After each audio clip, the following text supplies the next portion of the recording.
Donc déjà, est-ce que tu peux commencer par te présenter un petit peu? Ok, moi donc c'est Isaac, j'ai 37 ans, ça fait 13 ans que je fais le métier. Donc je travaille, donc j'ai les diplômes pour enseigner la voiture, pour enseigner la moto, et également la remorque. Mais aujourd'hui, moi j'ai fait le choix de travailler exclusivement en voiture boîte automatique. Du coup au CER au Bio, je m'occupe que du pôle boîte auto, la boîte de vitesse c'est terminé pour moi. D'après toi, ton expérience, quelles sont les erreurs que les élèves commettent le plus? C'est difficile à dire, parce que surtout quand on est à Paris, il y a tellement de probabilités d'erreur qu'au final, on pourrait aller sur tout et n'importe quoi. Mais je dirais que le plus gros à Paris, c'est de sous-estimer l'environnement. Tu sais, on est dans un environnement un peu de requin, c'est-à-dire les gens sont pressés, ils sont prêts à tout faire à tout et n'importe quoi. Ouais. Et je sais pas pourquoi, les élèves, quand ils sont en voiture, ils s'imaginent en fait que tout va bien se passer. C'est-à-dire, ils se disent, ok, on est dans un petit monde tranquille, la voiture elle va rester à droite, lui va rester là. Pas du tout, on essaie de nous couper la route tout le temps. Donc en fait, il faut être scolaire, mais à la fois être agressif pour s'adapter à une conduite parisienne, et ça au début c'est dur.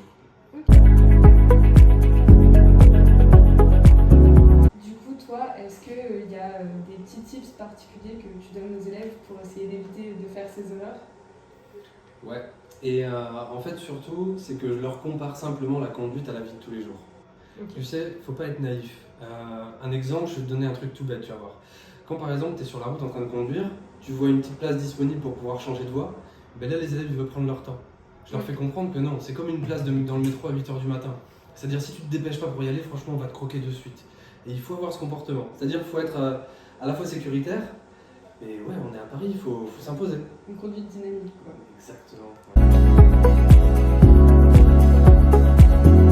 Du coup, maintenant, on va parler un petit peu juste de la gestion du stress. Toi, comment tu conseillerais ton élève pour bien gérer son stress le jour de l'examen? Alors, le jour de l'examen, et même j'ai envie de te dire, moi de façon générale, c'est-à-dire que le stress, généralement, c'est simplement qu'on est pris au dépourvu. C'est-à-dire soit on se retrouve dans une situation où clairement on a trop de choses à gérer, ou alors c'est qu'on commence à réfléchir alors qu'il est déjà trop tard. Moi, je leur apprends à décomposer chaque situation. Tu sais, c'est comme n'importe quoi dans la vie. À partir du moment où tu as l'impression d'être débordé, c'est qu'il y a une surcharge, trop d'éléments. Tu prends simplement la situation, tu la redécoupes et tu gères chaque élément individuellement. Et dans ces cas-là, c'est plus simple. Par contre, c'est que ça nécessite beaucoup d'anticipation.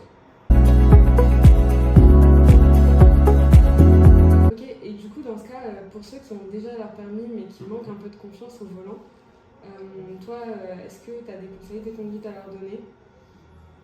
Alors, oui, moi j'ai quelques conseils, mais surtout c'est qu'il faut écouter son entourage. C'est-à-dire qu'il ne faut pas hésiter en fait, à monter avec des amis en voiture, à observer leur comportement.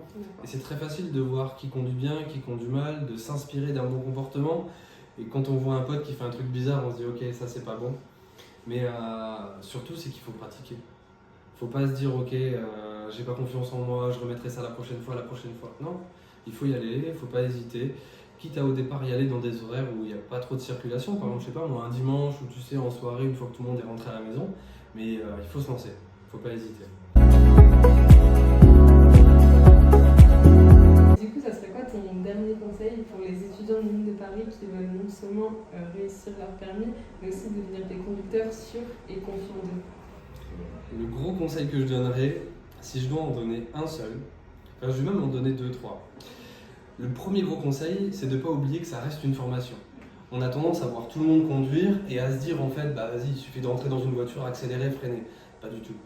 C'est un vrai apprentissage, c'est un vrai apprentissage du véhicule, savoir le déplacer. On a un environnement qui est compliqué. Donc il faut accepter que c'est une vraie formation, avec une vraie remise en question, accepter les bonnes critiques pour pouvoir progresser. Ça, c'est vraiment essentiel.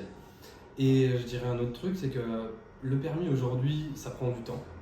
Donc il faut clairement être disponible, en avoir envie, et après là on peut se lancer et on aura tout, on va dire toutes les étoiles alignées pour aller vers la réussite. Ouais. Ok, bah merci beaucoup de nous avoir reçus en tout cas, et peut-être à une prochaine fois. Bah ouais, avec grand plaisir, et on compte sur vous pour, j'allais dire nous envoyer quelques collègues, mais par contre vous nous mettez les meilleurs, hein. Ceux qui savent pas conduire on n'en veut pas. Hein. Allez, ça marche, à bientôt. Merci.